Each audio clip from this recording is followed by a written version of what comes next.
দর্শক, এই মুহূর্তে আছি পাবনার সুজানগর উপজেলার সারিরভিটা গ্রামে। দেখতে পাচ্ছেন চারদিকে সোনালী ধানের সমারোহ। নতুন ধান ঘরে তোলাকে ঘিরে এখানে চলছে নবান্নের এক প্রাণবন্ত উৎসব। চলুন দেখে নেওয়া যাক বাংলার কৃষি জীবনের সেই চিরচেনা হৃদয় ছোঁয়া দৃশ্যগুলো।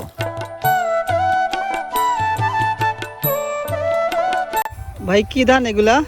এগুলা লাগে এই 88 ধানের। ফলন কেমন হয়েছে? ফলন নাই না, ফলন একেবারে মানে শিল পড়িয়া একেবারে পড়ে গেছে। আপনাদের এলাকাতে নাকি শিলাবৃষ্টি হয়েছে প্রচুর? হ্যাঁ, প্রচুর শিলাবৃষ্টি, মানে সেই শিল একেবারে বড় বড় একটা শিল পড়ে একেবারে ধান দিয়ে পাট দিয়ে কিছু নাই একেবারে। তাহলে তো একেবারে সর্বনাশ। হ্যাঁ, একেবারে সর্বনাশ। না, আমাদের এখন পথে ছাড়ার উপায় নেই। আচ্ছা আচ্ছা। কাকা, আপনি কি শুধু কৃষি কাজই করেন? হ্যাঁ, খালি কৃষিকাজ করি। আচ্ছা আচ্ছা। কৃষিকাজ করি। পুরোপুরি শুকায় গেছে ধান না? না, এটা আমি সিদ্ধমতি করবো তো সেই জন্য পুরোপুরি শুকাই নেই। আচ্ছা, আরো একদিন দেওয়া লাগবে নাকি? হ্যাঁ হ্যাঁ, আর সিদ্ধ করাবো, ই করবো, লোক দেওয়া লাগবে। এগুলো কি মেশিনে মরলেন নাকি হাত করে? মেশিন ওই ভাপার। আচ্ছা আচ্ছা। ভাই, ফলন যদি ভালো হয় তাহলে এক বিঘাতে কিরকম ধান উৎপন্ন হয়? ফলন ভালো হলে ধরেন 25 মণ 30 মণও হয়। ভালো। আপনারা কিরকম আশা করতেছেন? এখন তো অনেক শিলাবৃষ্টি হয়েছে, তারপরও কিরকম হতে পারে? এখন ধরেন ওই 5 মণ 6 মণ 7 মণ কম বেশি? হ্যাঁ, ওই বিঘা। আচ্ছা আচ্ছা। ধরেন কেউ একটু কম হচ্ছে, কেউ বেশি হচ্ছে এরকম। এখন ধান কাটার পরে এইসব জমিতে কি করবেন? না, এসব জমি একবারে পড়ে থাকে, এসব আর কাজ নাই আর। এগুলা পড়ে থাকবে না? হ্যাঁ হ্যাঁ, এই খালি এক খন্দই। ও, শুধু এক খন্দ? একটা খন্দ। এখন পানি চলে আসবে না? হ্যাঁ, এই যে চলে আসবে পানি, ধান কাটা হলে পরে পানি চলে আসবে। এলাকার নাম কি কাকা? এটা হলো সারিরভিটা, গাজনার বিলা। সারিরভিটা। আচ্ছা আচ্ছা। চাচি, ধান কয় বিঘা লাগাইছিলেন এবার? ধান তো লাগাইছিলাম মেলাই। 8 বিঘা। আচ্ছা আচ্ছা। এই আল্লাহ। এগুলো এখন বাড়িতে নেবেন কিসে? ঘোড়ার গাড়িতে করে নাকি?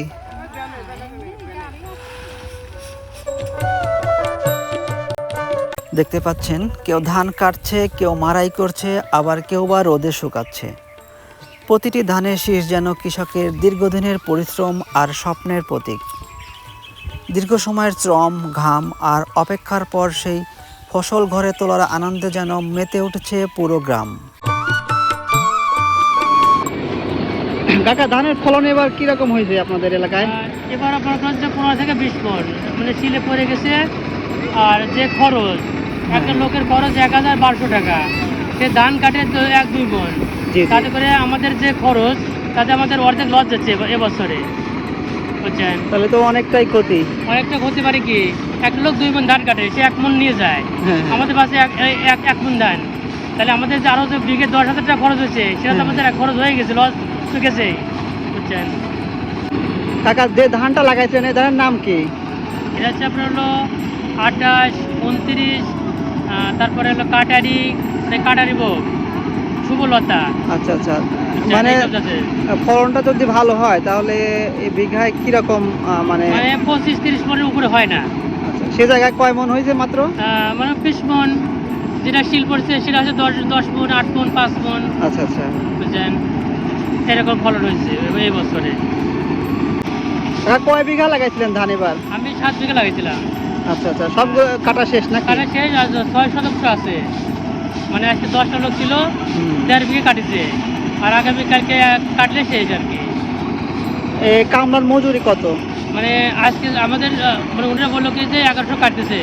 তা আমি প্রথম থেকে এদের কাজ করাই, বললো যে আপনার ব্যাপারে আমরা 1000 টাকা করে নেবো। আচ্ছা আচ্ছা, বুঝছেন? মানে আজকে 1000 টাকা করে দেওয়া হয়েছে। কাটার পর এই খড়গুলো এগুলোকে বিক্রি করে দেন নাকি? খড় তো হয় না, এবছর খড় হয় নাই, শুধু আগা কাটি নিয়ে আসছে? আগা কাটে। গত বছর খরচ ছিল মানে আমারই প্রায় 30,000 টাকা খরচ ছিল, এবার তাকে 10,000 টাকার খরচ হবে না, বুঝছেন? 25 যাচ্ছে, দেখেন না সাইডে সব 25 যাচ্ছে। শিলাবৃষ্টি আপনার কয়দিন হয়েছিল? শিলাবৃষ্টি হয়েছিল একদিন আর কি, এখানে একদিন হয়েছিল। আচ্ছা আচ্ছা। তারপরে সম্পূর্ণ জমি পেছে নাই, কিছুটা জমি পেছে, মানে যেগুলো পেছে এই 2 গ্রামের মাঝামাঝি এইগুলো পেছে আর কি। আচ্ছা কাকা, আপনাদের এলাকার নামটা কি? সারিরভিটা। এটা হচ্ছে পাবনা জেলা, রানীনগর ইউনিয়ন, থানা আমিনপুর। আচ্ছা আচ্ছা, এই শুধু এক খণ্ডে শুধু ধানই লাগান আর ধান, কোনো কিছু হয় না? পাট আছে, এ পাটও তো মার গেছে বুঝছেন, শিলে পাট কিছু হয় নাই বুঝছেন। এখন যে ধান কাটলেন এই জমিতে এখন কি কি লাগাবেন এখন? পড়ে থাকবে এটা, পড়ে থাকবে ওই এক একবারে? ফসলি জমি। আচ্ছা আচ্ছা, ঠিক আছে কাকা, ধন্যবাদ। দর্শক, বাংলাদেশের ধান উৎপাদনকারী জেলার মধ্যে পাবনার সুজানগর উপজেলা অন্যতম। এখানকার মানুষের জীবন ও জীবিকার সঙ্গে কৃষি ওতপ্রোতভাবে জড়িত। কখনো খরা, শিলাবৃষ্টি, অতিবৃষ্টি বা প্রাকৃতিক দুর্যোগ কৃষকের স্বপ্নকে বাধাগ্রস্ত করে। ফলন কেমন হয়েছে কাকা? ফলন মোটামুটি 3 বিঘে মল্লি 20 মন, 15 মন, 10 মন। ফলন ভালোই হয়েছিল, কিন্তু আপনার এই শিলাবৃষ্টি শিলাবৃষ্টি হয় দিয়েছে। একবারে সব শেষ করে দিয়ে শেষ গেছে। করে দিয়েছে। এখন আপনার বিঘায় কিরকম ফলন কত আসতেছে? বিঘে আপনার 5 মন, 2 মন, 10 মন এরকম, তার বেশি নেই। তাহলে তো একেবারেই লস। একবারে লস, কাজে তার কোন নাই। 1000 টাকা কামলা, 1100 টাকা কামলা দিয়ে তাই খের কাটিয়ে নিয়ে আসতে। প্রকৃতির নানা প্রতিকূলতা মোকাবেলা করে তারা আবারও মাঠে নামেন, নতুন করে বুনে দেন আশার বীজ। আর সেই অদম্য পরিশ্রমের ফলই আজকের এই সোনালী ফসল।